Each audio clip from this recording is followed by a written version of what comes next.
Ready, Ms. Smith? Oh, okay. Let's go on the record with 23 SC 188947, State versus Kenneth Chesebro. We had begun our jury selection process this morning, but I've been informed that there is a change of plea. Is that correct, Mr. Wade?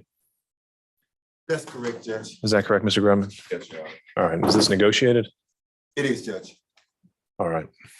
In that case, whenever counsel are ready, and wherever is most convenient to Mr. Chesebro, you can stay seated, use that microphone or that microphone, but we could swear in Mr. Chesebro and proceed with the colloquy. Do you want me at the podium, Judge? Well, I think he's going to take the podium, so why don't we have you there?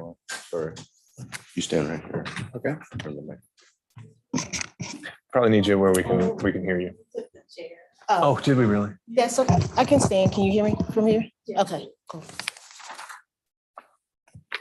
Judge, would you like me to give you the conditions of the sentence or the recommendation? If prior it's to going through it? negotiated, I think we can just start at Go the through top. it? Okay, got it. Thank you. Mr. Chesebro, can you please raise your right hand? Do you swear or affirm the testimony you're about to give should be the truth and the whole truth, so help you God? Yes, Please lower your hand and state your true and correct legal name.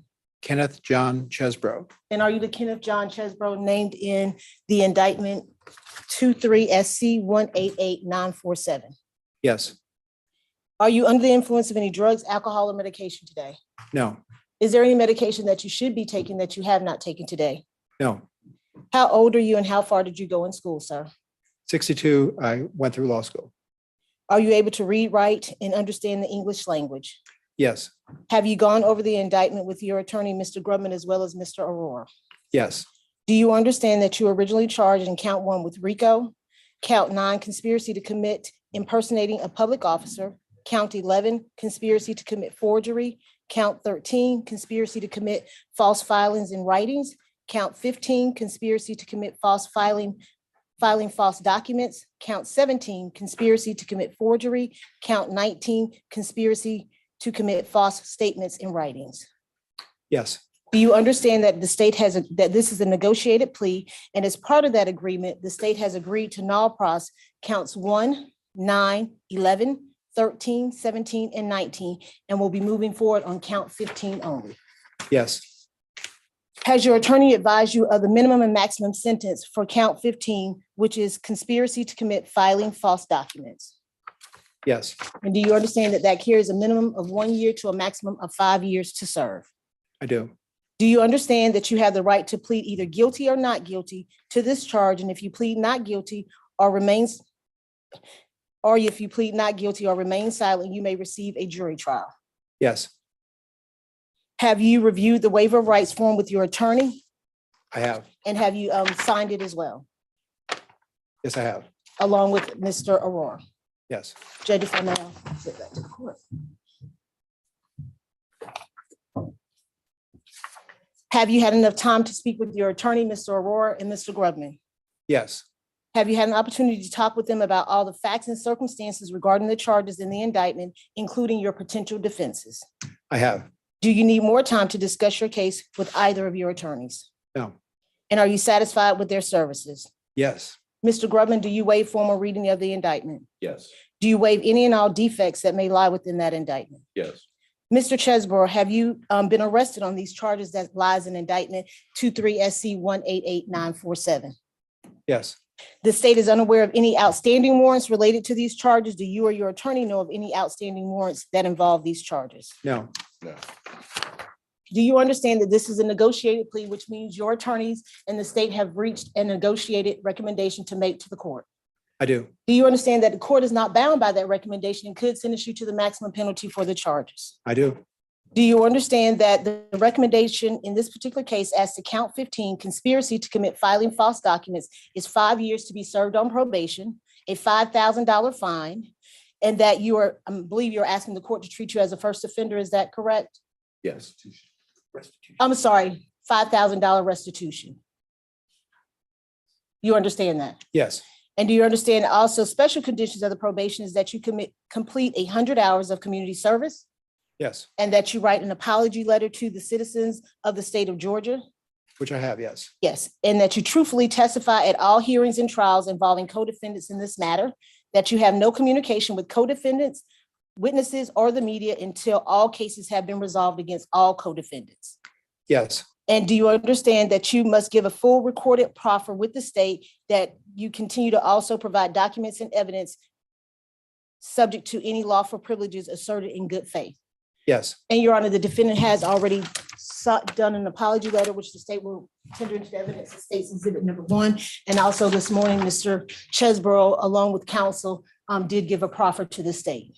And I believe there is an understanding that any outstanding emails, text message, or any of those things will be turned over to the state in a timely manner. indeed, yes.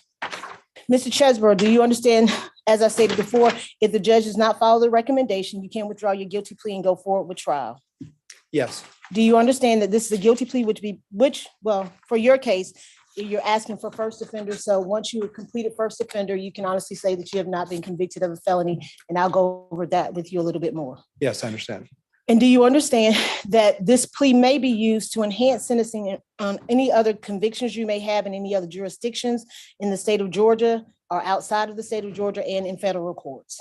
Yes, Do you understand that you are being placed on probation as part of this plea? As being on probation, you cannot violate any criminal laws of any governmental unit or any special conditions of the probation. Do you understand that? Do you understand that if you violate your probation or any other special conditions, you will be subject to revocation of the balance of the sentence? yes, Do you understand that you are not allowed to possess or use firearms as a result of this plea and when you're on probation?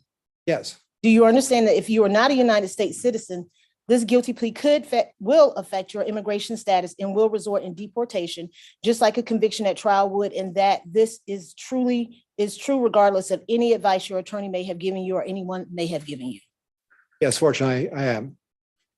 Do you understand that there may be other adverse or unfavorable consequences as a result of this guilty plea, just as there would be for a conviction after trial? For example, your guilty plea may affect your right to vote, your right to hold public office, the right to serve as a juror, the right to obtain a passport, the right to receive, possess, or transport firearms, the ability to obtain employment, and your membership of any state or federal bars of which you are a member. Yes, Do you understand that by pleading guilty, if you use, receive, possess, transport a firearm, or use a firearm in a crime, you will be guilty of a felony, which may carry a sentence of 1 to 15 years? yes, It's my understanding you're asking the court to treat you as a first offender. Is that correct? correct. Have you gone over the First Offender Act with your attorneys, Mr. Grubman and Mr. Aurora? Yes, I have. Have you ever pled guilty or nolo to or ever been convicted of a felony in the state of Georgia or any other jurisdiction? No, Have you ever been sentenced for any crime, felony, or misdemeanor under the First Offender Act? no, Has your attorney explained fully to you the First Offender Act? yes, Do you understand that if you violate the terms of your first offender or commit a new offense while on first offender probation, your first offender status could be revoked, you could be adjudicated guilty, and you could be resentenced up to the maximum sentence for the charge in this indictment for which you are pleading? yes, Do you understand that you waive any and all defenses, including any mental health defenses, by entering this guilty plea? I do. Do you understand that if you went to trial, you would have the right to trial by jury, the right to see, hear, and confront witnesses called to testify against you by the state, the right to testify or remain silent and not incriminate yourself? Do you understand that? I do. Do you understand that this guilty plea, you are giving up all of those rights, the right to a trial by jury, the right to remain silent and not to incriminate yourself, the right to confront witnesses, the right of assistance of counsel hired by you or appointed by the court if you could not afford one, the right of the presumption of innocence, the right to testify on your own behalf or to present evidence on your behalf, the right to subpoena witnesses and compel the production of evidence, and the right to have charges against you being proven beyond a reasonable doubt, and the right to appeal if you were convicted after trial? Do you understand that you're giving up each and every one of these rights by pleading guilty here today? Yes, I understand all that. Has anyone forced, threatened, or promised you anything for you to enter into this guilty plea? No, It is your decision to waive these rights and enter into this guilty plea because you are in fact guilty. yes, How do you plead to count 15, conspiracy to commit filing false documents in indictment number 23 SC 188947? guilty. Have you and your attorney signed that indictment? Yes.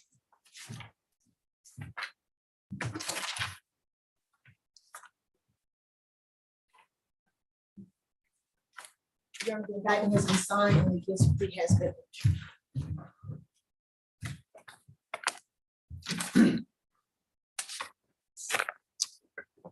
Is your guilty plea freely and voluntary given with full knowledge of the charges against you? Yes. Do you understand that you only have a limited right to appeal this guilty plea? Yes. And do you understand that you would have 4 years from today's date in order to file a habeas corpus petition challenging the voluntariness of this plea? I do. And Your Honor, the state has, in fact, checked and confirmed that Mr. Chesebro does not have any felony convictions at all, so he has no criminal history to the state's knowledge. If this case were to go to trial, the state would have shown the following. Between November 18th of 2020 and January 6th of 2021, the defendant and co-conspirators, Donald John Trump, Rudolph William Lewis Giuliani, John Charles Eastman, Ray Stalling Smith III, Robert David Cheeley, Michael Roman, and others entered into a criminal conspiracy to cause certain other co-conspirators, including David James Schaefer, Sean Micah Thrasher Steele, and Kathleen Austin Latham, to falsely hold themselves out as the duly elected and qualified electors for the president and vice president from Georgia following the November 3rd, 2020 presidential election. The objectives of the criminal conspiracy included the following. 1, to recruit certain individuals to falsely hold themselves out as the duly elected and qualified presidential electors from Georgia. 2, to create false electoral college documents, including a false certificate of vote purporting to have been made by the authority of the duly elected and qualified presidential electors from Georgia.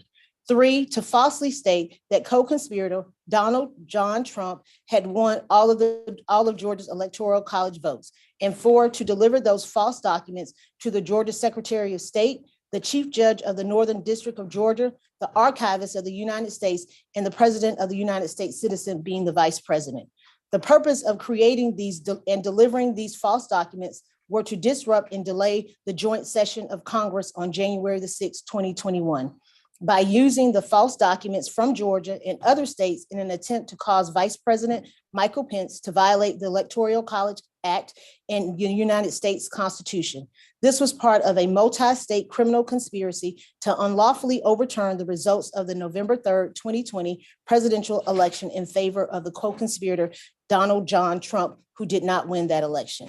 Specifically pertaining to count 15 of the indictment, federal laws require the Electoral College documents are maintained in multiple places, including the United States District Court, and where the electors met and cast votes. In the Northern District of Georgia, Electoral College documents are maintained in the clerk's office, administrative staff, with other non-case related documents, including standing orders and orders from the 11th Circuit Court of Appeals.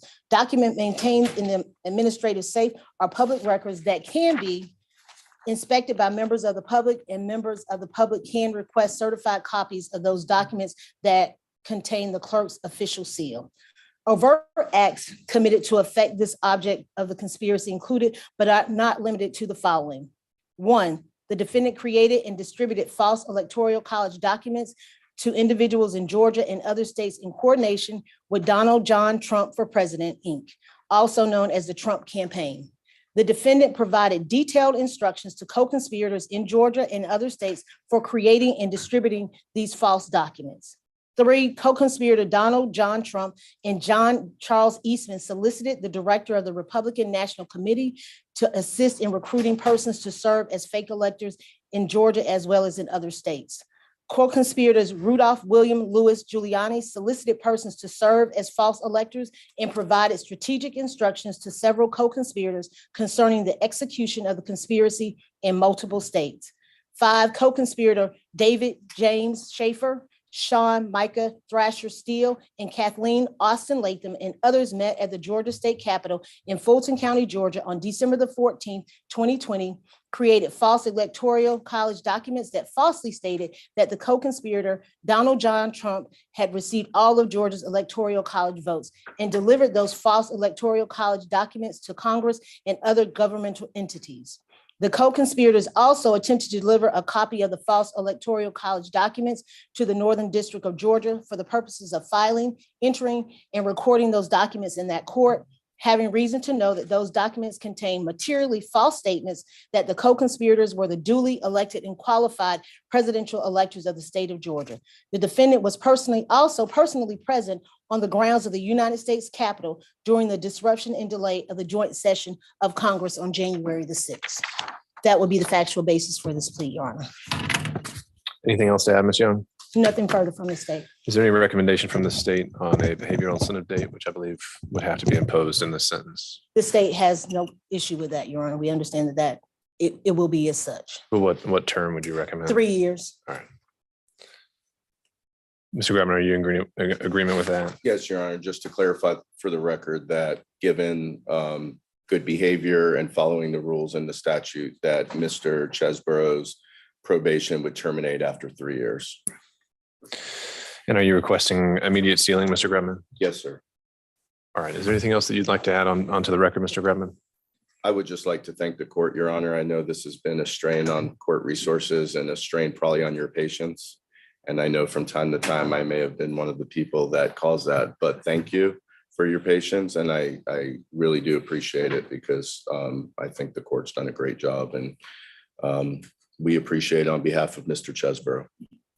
Well, Mr. Grabman, there's no need to thank me. We are here to give everyone their day in court. So I hope that's what we've been able to accomplish here today.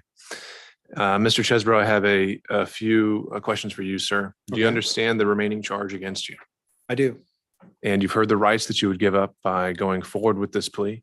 Do you still wish to waive those rights and proceed? Yes. And are you pleading guilty today because you agree that there is a factual basis that supports this remaining charge? Yes, this charge. Mr. Grubman, are you satisfied your client is competent in understanding that the plea is voluntary and that there is a sufficient factual basis? Yes, Your Honor. And there is one thing that I was looking over to my colleagues. We have an agreement. I believe that the state will agree this does not constitute a crime of moral turpitude. That is correct, Your Honor. Mr. Chesebro, Have that in the sentencing sheet. That would be great. Thank you. understood. And I hear that that is without objection from the state and so consistent with the other resolutions in this case. We'll include that on any final disposition form. Mr. Chesebro, do you have any kind of a weapons carry license in the state of Georgia or elsewhere? No. All right. Well, I agree and find that there's a sufficient factual basis for the charges as proffered by the state. And I find that this plea of guilty is knowingly, voluntarily, and intelligently entered. Mr. Chesebro has asked to be sentenced on the First Offender Act without objection from the state, and I'll approve that request with hold adjudication. But I must notify you, sir, that the plea can't be withdrawn simply because you don't abide by the terms of the sentence. And the terms of that sentence would be as recommended by the parties on the sole count 15. The sentence would be 5 years probation. There would be payment of $5,000 of restitution to. State of Georgia. All right. State's officer. All right. And that will be later clarified through probation and the reflected in the final disposition form. And Your Honor, we will provide that information to probation as to exactly who that payment needs to go to. Understood. And as we've done before, the specific language of these special conditions is agreed to by the council. If you could email us to those, we'll make sure they're reflected appropriately. And Your Honor, sorry to interrupt, Sure. but Mr. Chesebro does live in Puerto Rico. So to the extent we could recommend to the probation office that his probation be transferred there, that would obviously be convenient. That might complicate things. We do have our representative from probation here today, Ms. Pretty, who is usually able to enlighten us on these kind of complications.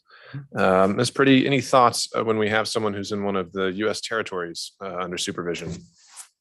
That I would have to contact the supervisor about him being in Puerto Rico and how that transfer would happen. Normally in other states, we would just do paperwork for the ICOTS and he would contact the officer, but this is in another area. So if you give me 5-10 minutes, I can get the supervisor on the phone and find out.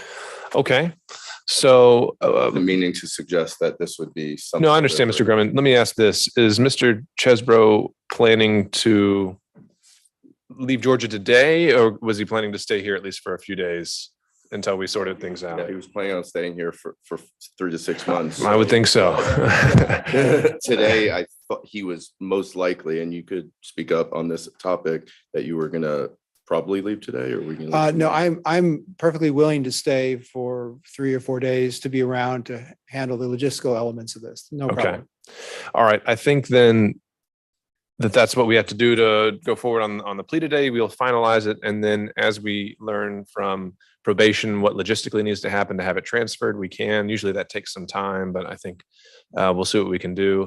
And if there's any kind of a modification we need to do in order to address these concerns, we can take that up after the plea has been finalized. So we'll follow up with you on that. Was there anything else, Mr. Grubman? Nothing, Your Honor. Okay. Good. I just wanted to thank you for the way you've handled these proceedings. Well, I appreciate it, Mr. Chesebro. We're not done yet. I've still got some special conditions, Okay. which is that you will have to complete 100 hours of community service. You, as recommended by the state, would have to write an apology letter, which you've already handed to the court and satisfied. You're to testify truthfully in any other proceedings in this case against any and all co-defendants, and that you're to have no contact with any members of the media, any co-defendants, or any potential witnesses, and that you're to provide a full proffer and any all relevant documents to the state, which again, the state has said that you have satisfied. The case would be immediately sealed under first offender. There'd be a behavioral incentive date of 3 years. So just having now formally declared the sentence on the record, was there anything else that Ms. Young, you think I neglected to add or that we need to have on the record? I believe so, Your Honor. Okay. All right, Mr. Grubman. Nothing, Your Honor. All right. Good luck, Mr. Chesebro. Thank you so much. Thank you, Your Honor.